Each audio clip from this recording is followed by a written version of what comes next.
Hello, in this presentation we will compare QuickBooks Online versus QuickBooks Desktop. Hello, in this presentation we will generate reports including the profit and loss, balance sheet, and transaction report by date, then export those reports into Excel within QuickBooks Online. We will have a comprehensive QuickBooks Online course soon, if not available yet. We also have a comprehensive Excel course which complements the QuickBooks courses and a QuickBooks Pro desktop version course you can find at the link below. Here we are in the QuickBooks Online dashboard. We will be continuing with the Get Great Guitars problem. We're going to generate financial statements, look at what we have so far for the month of operations that we have been entering, including the profit and loss balance sheet, look at the connection between those reports, and then look at a report that's going to be really important if we want to see the activity as we go. It's really good to see what has happened through a time period, and if we want to grade or compare things, then this transaction list by date is a great report to look at, so we will look at that as well. Let's go to reports on the left side, and we're going to select first the balance sheet. So we're going to say the balance sheet and select that item. Then we're going to change the date range to the month we are working in, 01/01/21 to 01/31/21, January 1st, 2021 to January 31st, 2021. We'll then run that report. Here's what we have. Now if we just go through this and just check it out quickly, we've seen it a few times before, but we want to look at its components, compare it to the other main report being the profit and loss, the income statement type report, and then take a look at the transaction detail. So remember that the three main components are going to be the assets, and then the liabilities, and then of course the equity. We know we are in balance by total assets here equaling total liabilities and equity. That's our accounting equation, assets equal liabilities plus equity. Another way to put that is that the asset side represents what the company owns or has claim to. This is what the company has. And of course, the company being a company, thinking of it as a third thing, an entity in and of itself, whether it be a sole proprietor or a corporation, we know that whatever it has, it owes to somebody. Somebody has claim to those assets. In other words, either a third party in the case of liabilities or the owner in the case of the equity. So the other side of the accounting equation, the bottom number here, liabilities and equity, represent who has claim to the what of assets that the company owns. So this is the balance sheet, the one way we can look at the balance sheet. Note that we then have these subcategories within the balance sheet. If we were to minimize these within the form here, it's pretty nice that you can see components. So the main components are just the accounting equation. Assets equal liabilities plus equity. All I did was hit this little triangle and take that down to its minimalist parts. So if we want a very minimalist financial statement here, we can say this is basically what the company has. This is what they owe it to. That's kind of like the most overview you can get. Then within assets, we have the current assets. Those are going to be due within a short period of time, including the checking account. And then the accounts receivable, what is owed to us, which has its own subcategory within QuickBooks here. Then we have the other current assets, those things that are going to be convertible or used in a short period of time, generally a year, inventory, prepaid insurance, short-term investments, and this undeposited funds, in essence a form of cash account, an account that might belong better up here once we group them together, but we expect to deposit these shortly. So that will be okay. Then we got the fixed assets that we will break out separately because they're going to be longer lived assets. That's the 98,000. We don't have any accumulated depreciation related to that yet. And then we have the liabilities broken out between current and long term. Once again, the current liabilities are due within a year. We want to match those up to the current assets, which are things that will be consumed within a year, to see if we can pay off those current liabilities with our current assets. So we have nothing in accounts payable at the moment. We do have a Visa card that's a current asset.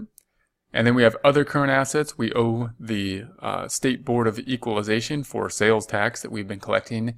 Payroll taxes payable that for processing our payroll, both the employee and employer portion. Then we have the long-term liability for a loan that we took out.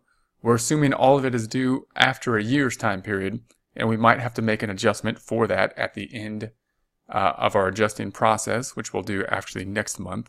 And then we've got the equity section. And remember that we zeroed out opening balance equity. It's not really an account that typically will be used. It's more like a plug account QuickBooks uses when setting up accounts and not knowing where to put something. If QuickBooks doesn't know where to put it, it might be going to opening balance equity. So that's where we want to check out anything in that area and adjust it.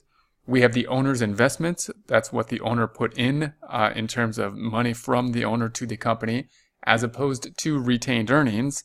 Retained earnings being the amount that has accumulated over time in terms of earnings generally. And of course, this isn't the earnings for just this time period. This includes our beginning balances that we put into place. So although this is the first month of operations within QuickBooks, it's not necessarily the first month of operations for the business. We set up the business and put in opening balances and clearly had transactions before this time contributing to the retained earnings. Then we have the net income. Note this is something not typically on the balance sheet, but QuickBooks puts it on there because it helps us really to tie out what we're looking at here into the profit and loss statement. So that means that total equity, what is owed to the owner, is $144,174, and that represents the investments from the owner and then the earnings of the owner, which are really these two. And this is actually a net loss, even though it says net income, because it's a negative and we lost money. So that's going to be a recap of the balance sheet for the month. We're going to go ahead and print this report and export it, I should say, to Excel. So I'm going to export and export to Excel. Here it is. I'm going to open that up and see what we have. Here it is. I enabled the editing and we have the report. Looks good on formatting. The printing preview looks like it's going to print. I'm going to select print preview down here, print layout. And it looks like it prints as we would like it to, all on a page there. It's 2 pages long. We could make it fit on 1 page, but I'm more concerned when it's more than 1 page wide. So I'm going to keep it like that for now. And just go ahead and save this. So we're going to say File, Save As, Browse to where we want it on the computer. Once we found the location, we could change the name. I'm going to go ahead and just keep the name as the default, which is the name of the business and then the balance sheet, and save that information. We're going to close this out then. Go back to our reports. We want to select another report now, that of the profit and loss. Now, as we select the profit and loss, we know that they're linked because this $6,221 should be in the profit and loss. Remember, however, when doing this, we got to make sure that we have the correct time period. So when we do the balance sheet, typically it's a point in time, not a time period. But when we put in the income statement here, we're selecting something that has a time period, a beginning and an end. It's not something like cash, which is what it is at a certain point in time. This must be net income for a month or a year. So when you compare this to the profit and loss, we got to make sure that we are looking at the same time period. In this case, the month of January 2021. So now let's go back to the reports on the left side. We're going to select our profit and loss, our income statement type reports. We'll type in profit and loss and select profit and loss. We're going to change the dates to 01/01/212, 01/31/21, January 1st, 2021 to January 31st, 2021. Running that report, we then have this information.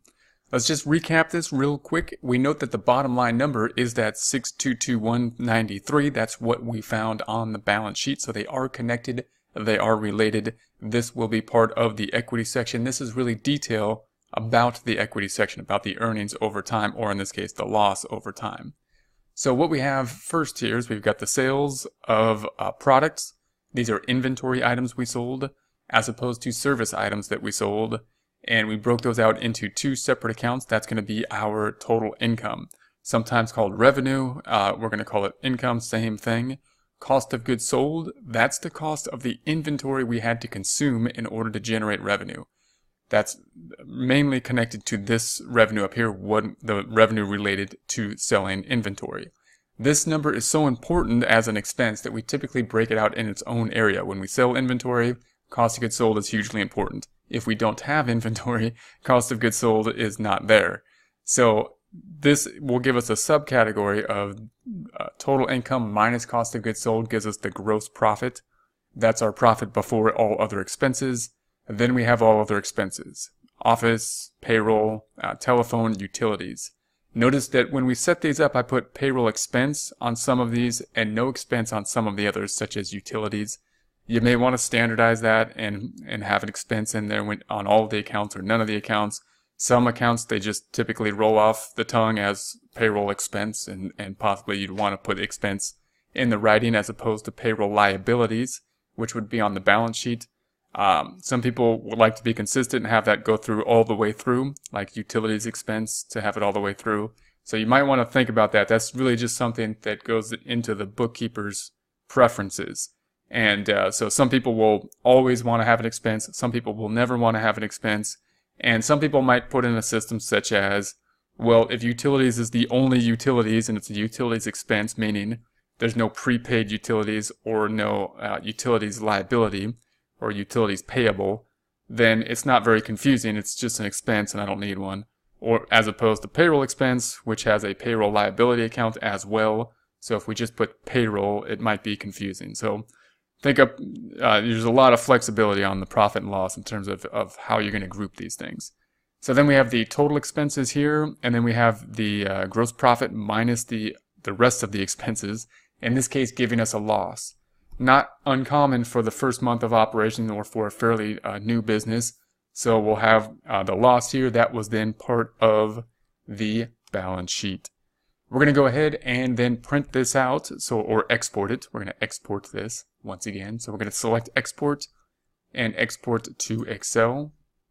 We're going to close this. We'll enable the editing, and there it is. So it all looks like it fits on one page. So we're just going to go ahead and save this information. So we're going to go to the File tab. We're going to go to Save As. We're going to go browse to the computer where we would like to save it. And then we could change the name. I'm going to keep the name we have here, which is the name of the business, followed by the profit and loss, and save the report. So that's going to be the profit and loss. We're going to close this back out. Those are our two main financial statement reports that we go to oftentimes, or go-to reports.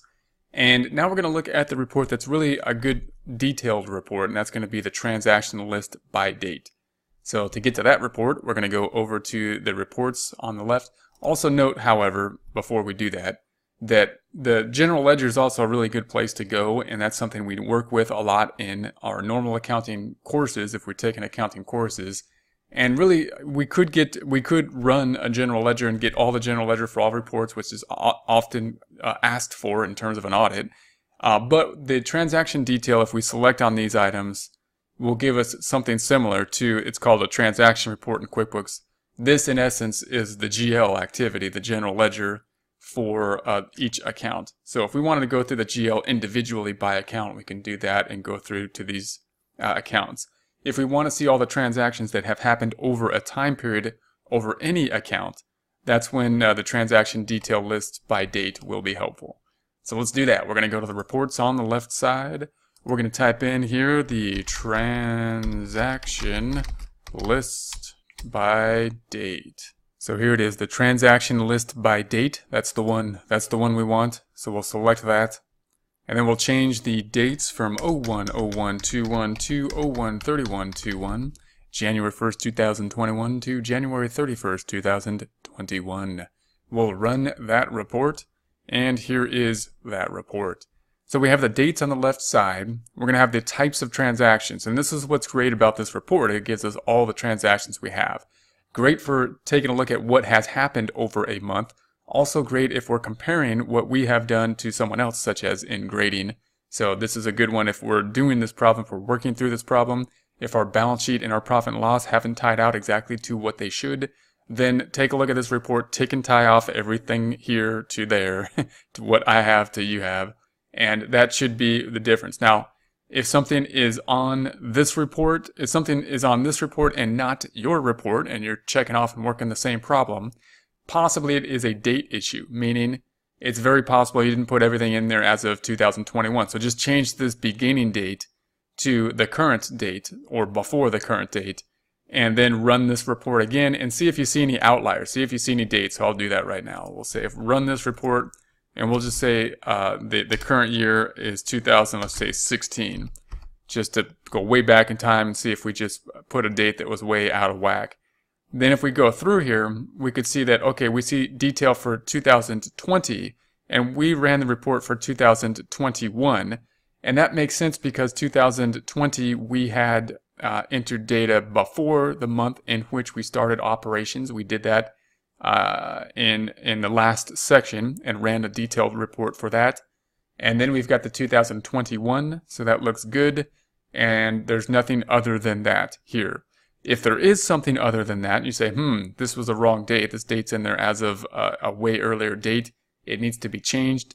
You could select it. Say if this item is in a random date, we could select it and then change the date. You want to be very careful when changing the dates in practice, however, because it can really throw off your beginning balances and your reports from month to month. But QuickBooks gives you the ability to do that, and if you do any date changing with care, it's possible that that could be very useful. But it's also not the best way to deal with the audit trail in a normal business as well. You should actually do another journal entry to fix that so you can see the mistake and see the correction from an audit trail. So we're going to close that back out. So that's how we can fix this, however, when we go through here. So I'm going to change this back. I'm going to go from 010121 0101 2021. Now we'll go ahead and run this report once again, and we'll have our dates back to January 1st, 2021 through the 31st.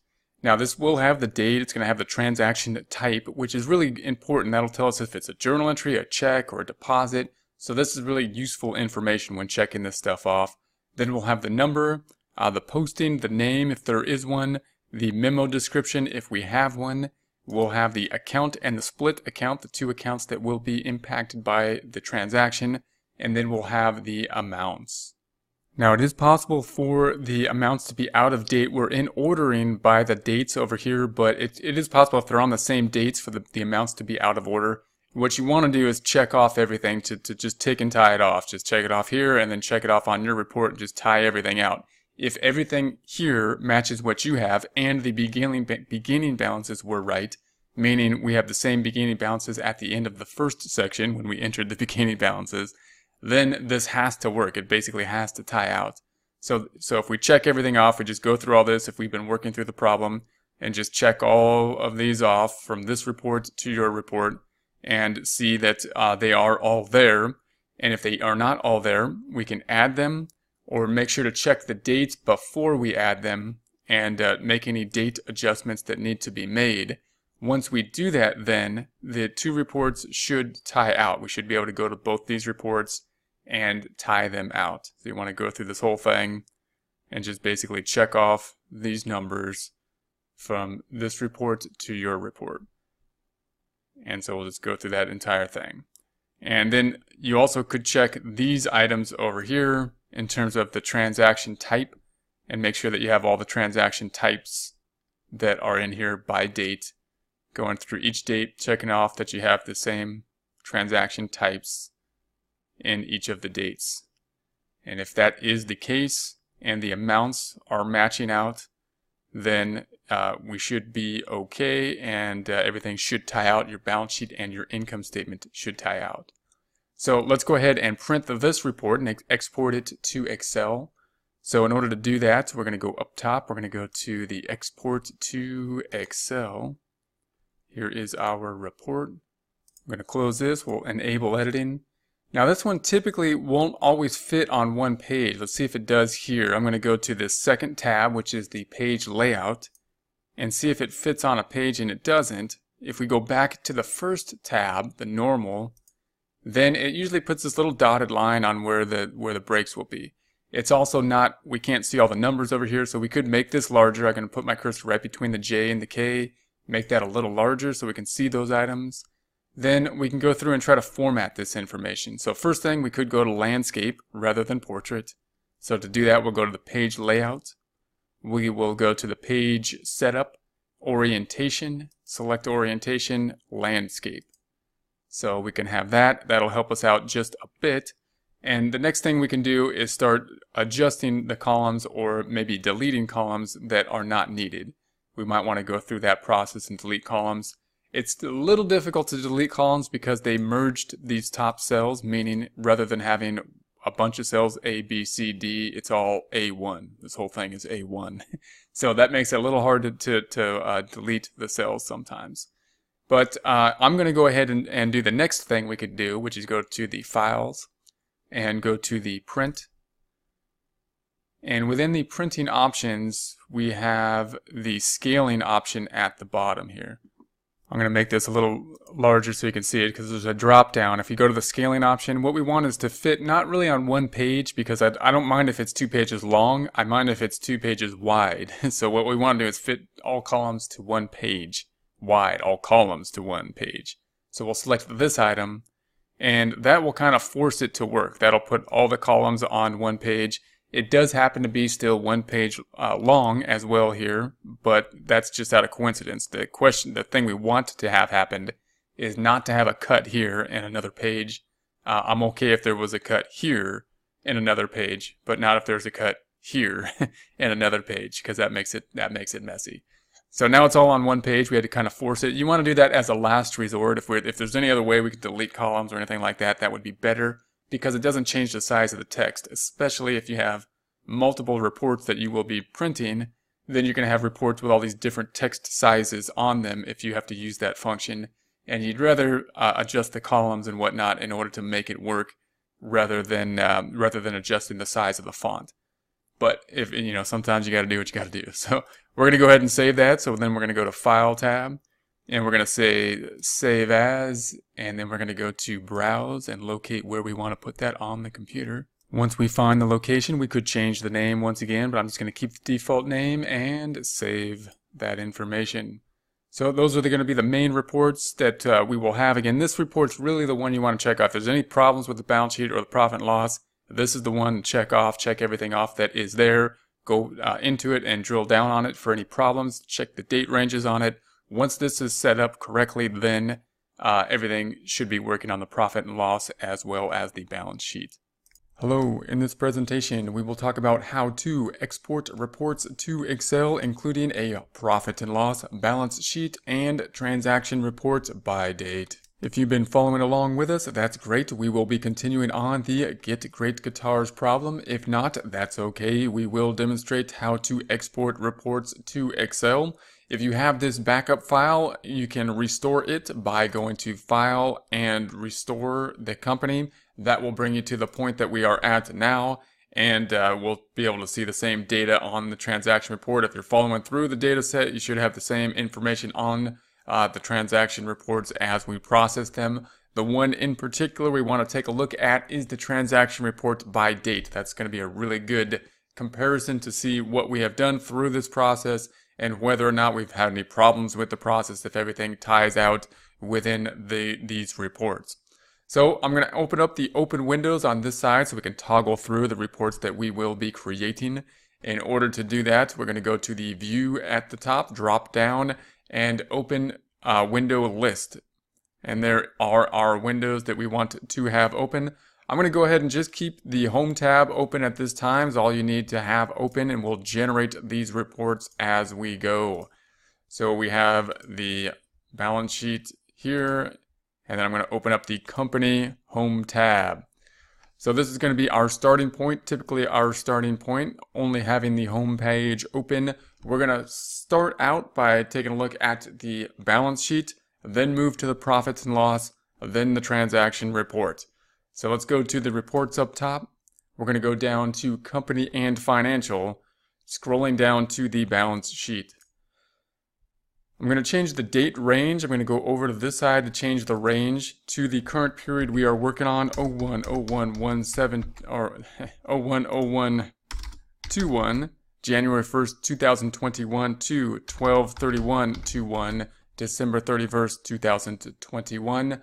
We're going to say OK. Now, I typically like to look at the balance sheet first when we're analyzing this data, because the balance sheet is the double entry accounting system. It is the accounting equation. It is assets equal liabilities plus equity. And so that's the first place I like to say, is there something wrong on the balance sheet? We can tick and tie our data here to any data if you're working along with this problem and see if there's any problems, any differences between what I'm showing here to what we have in the problem. That's going to be our first indication that there's a problem. And then really we can drill down on it here in the auto zoom function, and or we can go to the transaction report as we will do shortly.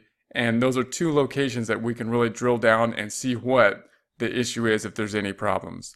Now, of course, the checking account is a common place where we could be off because there's so many transactions within the checking account. So again, if this number is different, if you're going through this problem and you see a different number than this 94,436, you could drill down on that. And here's the data. So you can tick and tie off this data here and see if it matches. If it doesn't match, often it's the case that there's a date problem. So you might want to go down and extend the date and bring the date back into the past and see if there's any added data that is included in your data set. This problem we have worked on, this is the only period we have worked on. Therefore, if there's anything outside this date range, probably a date problem, and you probably want to bring it within this date range, and that might solve the problem. So the best way to check this kind of stuff is just to tick and tie it all out, and also look at the split account to see which other account is involved in this. Then we're going to close this back up. We can do the same for every other transaction. So here's accounts receivable, inventory, prepaid insurance, short-term investment, undeposited funds, total current assets. Also helpful when you're checking data like this to maybe start from the total. Start at the total current assets down here. If that balance is good, if it's in balance to what you see here, then you're pretty good. You might want to go in and double check your data, but that's a good indication that your information is correct. If you're out of balance, of course, then you might want to go to the subcategories, including the total current assets, and then and the total long-term or property, plant, and equipment, and check those subtotals, and then drill down if there's something wrong on those subtotals, then go back into the data. And that might be the most efficient way to go through the data and see what has been incorrect or what needs to be picked up. So here's going to be the liability side. We've got the liabilities, same idea. You might want to go to total liabilities and equity, and then take a look at the totals and total liabilities, then total current liabilities. See if those tie out, and if they don't, then go back into the data, including the Visa card, in this case the payroll liabilities, the sales tax, the loan, and the owner equity. Now I'm not going to drill down on any of these more, but we will see more detail if you have some problems here when we go to the transaction report by date. That's really the best way to do a comparison when two people are entering data and you're trying to compare whether or not data has been entered properly on one account to another. What we're going to do now is export this and practice the export process. That will be located up here in the Excel sheet. So we're going to go to create a new worksheet.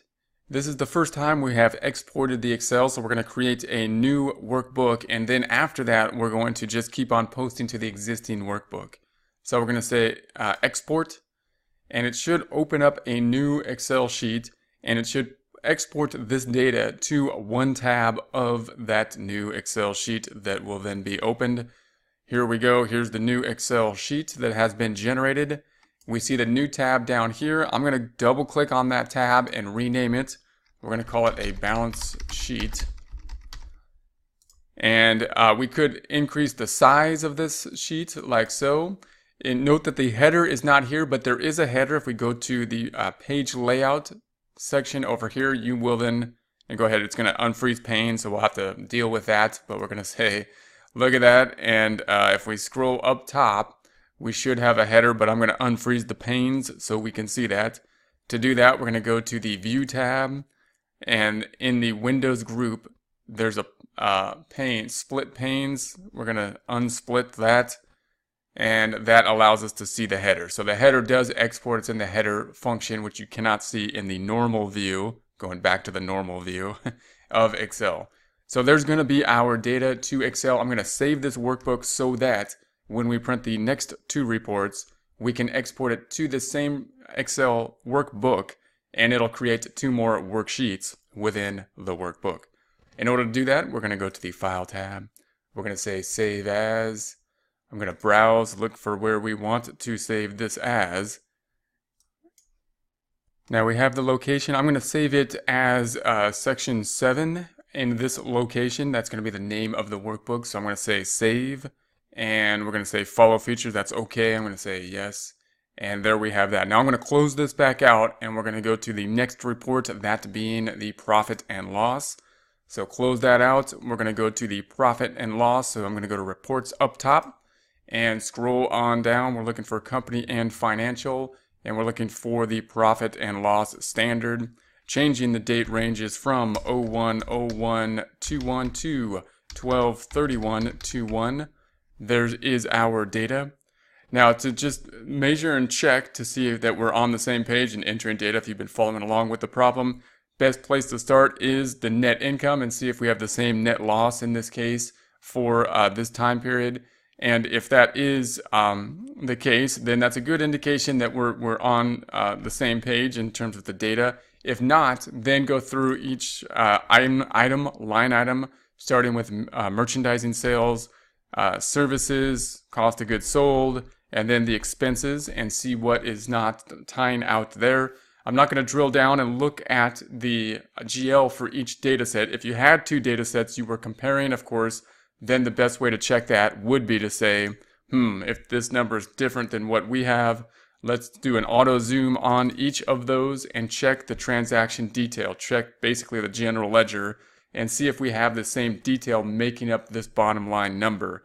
And then if not, then you want to go through and probably check and see if it's a date problem. And put the date in the past, put the date in the future, and see if you have a date issue. And then I'm going to close this back out. For us, we're going to print this out. Remember that if there is a problem, we're going to check the transaction report by date, and that'll show us all the activity. So that's really where, in these types of things, we can go back through it and see where the detail is and take and tie off from that report. So we're going to export this report this time to the same sheet, the same Excel workbook that we had set up in the prior. So we're going to go to Excel. We're going to go to Create New Worksheet. That's going to be a new worksheet within the workbook. But the workbook we're going to make is in an existing workbook this time, an existing workbook. Then when we browse, it's probably going to take us, well, it didn't this time. It took me to another location. So the first time you go to the existing workbook, you're going to have to find that workbook. Mine's in section 7. Once we find the workbook, we're just going to double click on the workbook or click it one time and select open, whichever you choose to do. And then we're going to go ahead and export. And once that happens, it should open up that pre-existing workbook and then add the new tab with this information being exported to that new tab. So here we have it. Note that it put the new tab before the prior tab. I'm going to want it afterwards, so I'm just going to drag it. I'm going to click on it and drag it over. And I also want to get rid of the split screen feature that they always put on there when it exports. And so we're going to go to the view, and I'm going to go to Windows, and I'm going to unsplit that. So that feature is now unsplit. Then we can check and make sure the header is on there. So if we go to the page layout, which is going to be this little icon down there, we can see that the header still remains. And so going back to the normal view, we're going to now rename it. And I'm going to double click on the name and just call it P and L for profit and loss. And that will be that. So we're going to close this back out, and we're going to do this one more time for the last report that we need to create, and that is going to be the transaction report by date. So we'll save that, save that. So we're going to go back to reports up top, and we're looking for the transaction report by date, which is under the accounting and taxes, and we want the transaction reports, transaction list by date. We'll change the date range from 01/01/21 to 12/31/21, the current range we are looking at.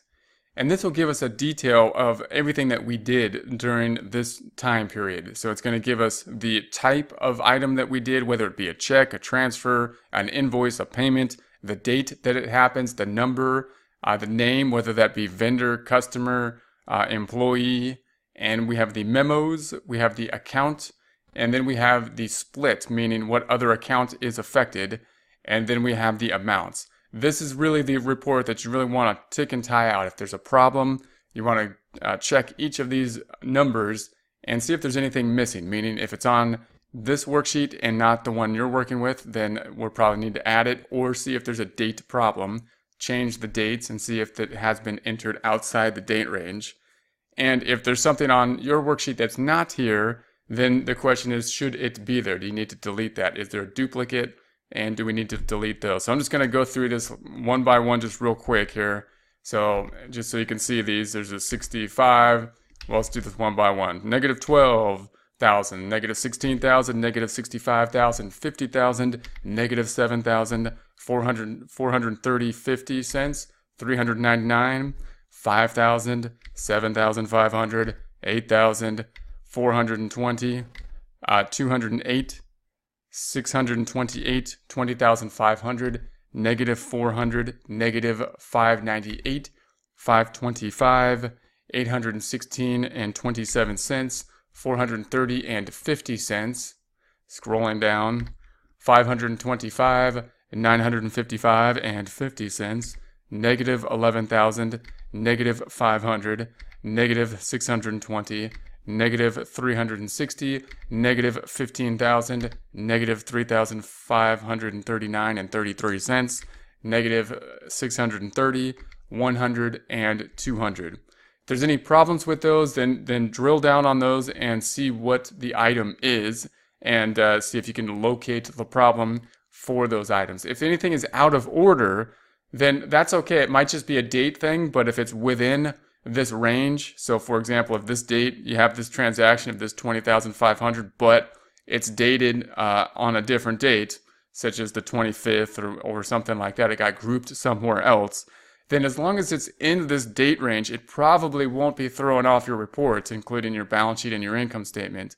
But you might want to go back in there and change the dates anyways. If, however, the date range is outside of the date range we processed here, then it will have an effect, and you'll want to make sure to pull it back in, and that might be something that will solve the problem. That's probably one of the most common problems is a date problem, and that's why QuickBooks does have a feature that tells you when you're outside a date range, but we turned that off in this problem because we were working in 2021. So you can set ranges to help you with that problem. When we work a problem like this, however, we are more susceptible to a date problem. So now that we have that, we're going to export this to the same location we had the prior ones. So we're going to go to Excel and create new worksheet. And we're going to put that, however, in an existing workbook. It's already going to the correct location probably at this point because we just did this, but we do want to double check that, and it's not. So we want to go to Get Great Guitars, we want to go to section 7, and this will be the item we want. Double clicking on that, exporting to that particular report, and then it should open up the existing Excel file. It should create a new tab, putting this data on the new tab, and here it is. Okay, so here's the new tab sheet. It's in the middle of the prior two that we have made. I'm going to put my cursor on the tab, drag it over to the right. Going to double click on it, rename it. I'm going to call it transaction report. And that's good enough. And there's that. We're going to go to the view tab up top, Windows group, and hit the split. So remove the split. Then we can just double check that the header is there by going to the page layout view at the bottom, this little icon. There's the header. Note that if you print this, of course, it's not printing very well. If you print, it'll print on 2 pages. We need to fix that if we are to print it. So I'm going to go back to this normal view. To do that, you could go to the File and go to the Print options and try to figure out, how can I make this better? Well, one, I don't want the columns on 2 lines, so we could try to change the layout from a portrait to a landscape, and that'll fix part of it. It's still on 2 lines, however, so the next thing we could do is try to go out of here and see if there's anything that we can remove or shorten, meaning, do I need all these lines? Could I delete some of these lines? Possibly I don't need these split lines in between. So if I wanted to clean this up and try to make it a little smaller, I might want to delete these. I might highlight these and delete these lines. So I'm just deleting the columns that have no data. And you might want to do this anyways. If you were to create a table with this data, you would need to get rid of the lines that have nothing involved. So you do want to clean some of this up. And so we'll just delete all these and see if that is enough to bring it to 1 page wide.